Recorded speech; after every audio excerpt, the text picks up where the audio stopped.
evening and welcome to a special live edition of Piers Morgan Tonight, and welcome my audience here in the studio. I can promise you this will be like an hour like you've never heard before, with a man who's never afraid to say exactly what he thinks. Jesse Ventura, the ex-Navy SEAL, superstar wrestler and governor of Minnesota, answers your questions. And here he is, Jesse Ventura. Good to see you. Good to see you. Good to see you. Come on up. Good. Thank you. Thank you. Oh.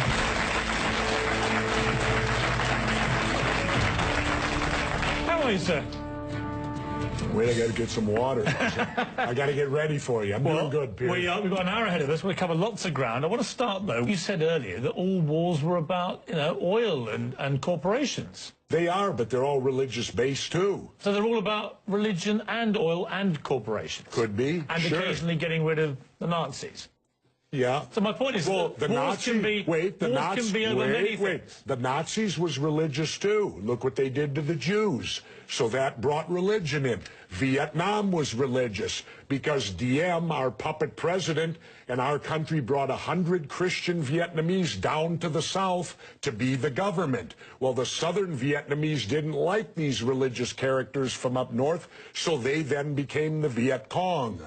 So all wars, pretty much in my lifetime, have had some religious basis, but certainly big business gets in there because wars are very profitable to certain big businesses. And, of course, big business needs to be in the Middle East so that we can get the oil out of the Middle East, so we can get the lithium out of Afghanistan. You know, they discovered a vein of lithium there they say is worth $1 trillion. Well, what is lithium used for? Every cell phone, computer, and soon-to-be electric cars. Let's talk about why we're really there. We're not there. How does any of these wars affect our freedom in any way? The United States is not in any threat. They're not going to do a Normandy invasion on us, Al-Qaeda in Virginia. Yeah, but hang on, you're being slightly naive, aren't you? Because I'm not being naive, sir. I think you are being naive. No. Because I think that it's clear one of the main reasons that America went into Afghanistan was to try and get Al-Qaeda dismantled, the organization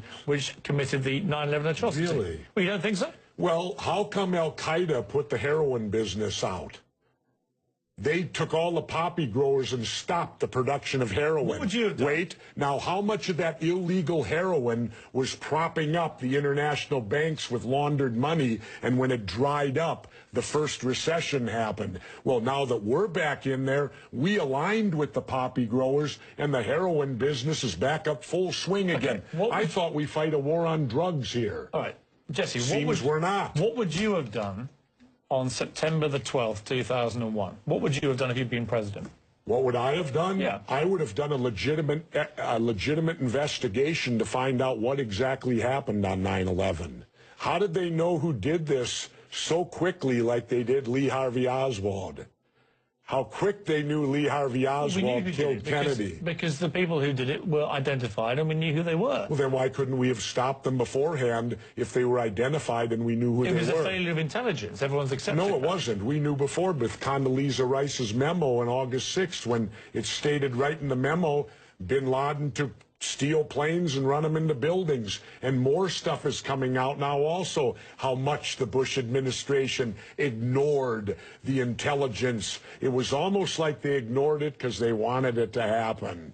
Oh, come off it, Jesse. No, not oh, come off it. Wait a minute. Every war fought starts with a false flag operation. You can't, in all seriousness, sit there and try and make out anybody. Okay, let me ask you this, Piers. Wait a minute. Let me ask you something. How much studying have you actually done of 9/11 other than what the government's told you and what mainstream media has told you? I've been studying it 4 years. I was editor of a national newspaper. I've talked to people. Wait a minute. Every day for 5-6 months. Really? So I know a lot about it. Well, then how come? Let me ask you this then. You cannot say that any member of the Bush administration knew it was going to happen or wanted it to happen. It's a ridiculous thing to say. Ridiculous. Okay, let's talk about your BBC. I have a tape of a BBC reporter broadcasting directly back to England talking about a third building has collapsed. World Trade Center Building 7 talks for 7 minutes. All the while she's talking, World Trade Center Building 7 is still standing right behind her. It didn't fall for another half hour, yet they were doing a pre-broadcast back to England that, yes, it's true, you need to that this building fell and it hadn't fallen yet. If you're trying to make out the British Broadcasting Company, one of the most respected news organisations in the world, was inventing huge buildings falling over, you need to have a break, Jesse. We'll come back after the break, and we'll talk about Israel and Iran. Are you kidding me? This is a fact, my friend.